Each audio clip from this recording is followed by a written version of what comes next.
এয়ারপোর্টে হঠাৎ করেই নতুন একটা ম্যাজিস্ট্রেট নিয়োগ দেওয়া হলো। আলহামদুলিল্লাহ, সেই ম্যাজিস্ট্রেট খুবই ভালো, সৎ, নিষ্ঠাবান, দায়িত্বশীল।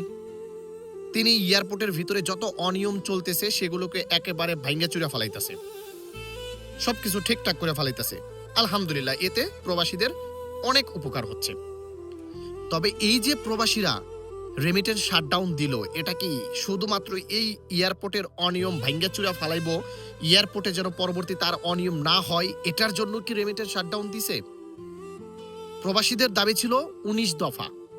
বাদ দেন ১৯ দফা, বাদ দেন ভাই, ১৯ দফার দরকার নেই আমাদের। আমাদের মেজর যে দাবিগুলো আছে অন্তত এই দাবিগুলো তো পূরণ করতে হবে, তাই না? প্রবাসীরা রেমিটেন্স যোদ্ধা, বাংলাদেশের অর্থনীতির চাকা সচল রেখেছে। বাংলাদেশ যখন স্বাধীন হয়েছে তারা ছিল মুক্তিযোদ্ধা, মুক্তিযোদ্ধাদের রক্তের বিনিময়ে কিন্তু বাংলাদেশ স্বাধীন হয়েছে। ভাই, স্বাধীনতা অর্জনের চাইতে স্বাধীনতা রক্ষা করাটা কিন্তু অনেক কঠিন। আর এই স্বাধীনতা রক্ষা করতেছে কিন্তু এই যে আমাদের মতো প্রবাসীরা।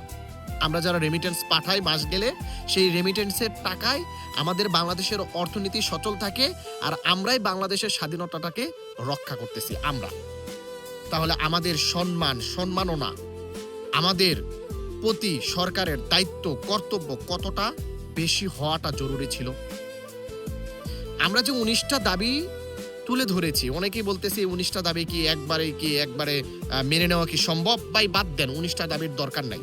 আমাদের যে মেজর কয়েকটা দাবি আছে সেই দাবিগুলো তো আপনারা প্রজ্ঞাপন জারি করে লিখিতভাবে আপনারা সিগনেচার দিয়ে অ্যাটাস্টেশন করে আপনারা তো আমাদেরকে এটা অ্যানাউন্স করে বলে দিতে পারেন যে যাও, তোমাদের এই ৪-৫টা দাবি আপাতত মেনে নেওয়া হলো, বাকিগুলো পরবর্তীতে নিচ্ছি।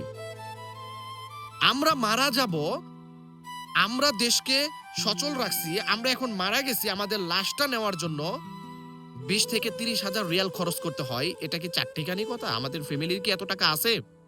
হ্যাঁ, আমরা যা ইনকাম করতেছি সব দেশের জন্যই শেষ করে দিতেছে। আমাদের কি আছে? কি আছে ভাই? আমাদের মেজর দাবিগুলো যতক্ষণ পর্যন্ত না মেনে নেওয়া হবে ততক্ষণ পর্যন্ত আপনারা যতই এয়ারপোর্টে অমুক সমুক নিয়োগ দিয়ে আমাদের এয়ারপোর্টের অনিয়ম একেবারে ভেঙে চুরে ফেলান, তারপরও আমরা রেমিটেন্স শাটডাউন থেকে বেরিয়ে আসবো না। আমাদের কর্মসূচি চলবে। আমাদের লাশ ফ্রিতে দেশে নিতে হবে, মেজর প্রবলেম। আমাদের লাশ ফ্রিতে দেশে নেওয়ার সঙ্গে সঙ্গে আমাদের ফ্যামিলিকে এককালীন ১০ লক্ষ টাকা দিতে হবে, মেজর প্রবলেম। আমরা ১০ বছর বিদেশ করে যদি আমরা দেশে যাই, আমাদেরকে মাসিক ভাতা দিতে হবে, সম্মানী ভাতা, মেজর প্রবলেম।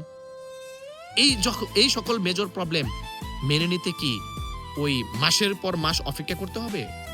এগুলো কি মাসের পর মাস অপেক্ষা করার মতো প্রবলেম? এগুলো সরকার চাইলে একটা প্রজ্ঞাপন জারি করে কিন্তু এই প্রবলেমগুলো সলভ করে ফেলতে পারবে। আমরা দেশে যাব, আমাদের টাকায় সৌদি আরবে আমরা মোবাইল কিনলাম, বা বিশ্বের যে কোনো দেশে আমরা মোবাইল কিনলাম। এই মোবাইল যে আমরা কিনলাম, আমরা ভ্যাট ট্যাক্স দিয়ে কি মোবাইল কিনে নেই? কিনছি। আমরা দেশে যাব, ২টা মোবাইল, আমাদের পার্সোনাল মোবাইল থাকবে ব্যবহারযোগ্য, সেটা নিতে পারবো। ফ্যামিলির জন্য আরো 2টা নিতে পারবো। এগুলো হচ্ছে মেজর প্রবলেম। এগুলো কি সমাধান করা যায় না? চুটকি দিলেই কিন্তু সমাধান করতে পারে, চুটকি দিলে। যতক্ষণ পর্যন্ত সমাধান না হবে, আপনারা যতই এয়ারপোর্টের ভিতরে এরকম ভালো ভালো ম্যাজিস্ট্রেট নিয়োগ দিয়ে একবারে এয়ারপোর্টের অনিয়ম শেষ করে দেন না কেন, আমাদের রেমিটেন্স বন্ধ থাকবে। আপনারা প্রজ্ঞাপন জারি করুন, লিখিতভাবে আমাদের দাবিগুলো মেনে নেন, কার্যকর শুরু করেন, তারপর আমরা রেমিটেন্স পাঠাবো। প্রবাসী ভাইদের, বিশ্বের যে যেখানে আছেন, প্রবাসী ভাইদের প্রতি অনুরোধ, এই ভিডিওটাকে শেয়ার করে দিবেন, একবারে বেশি বেশি শেয়ার করে দিয়ে প্রবাসীদেরকে সচেতন করবেন। ভালো থাকবেন।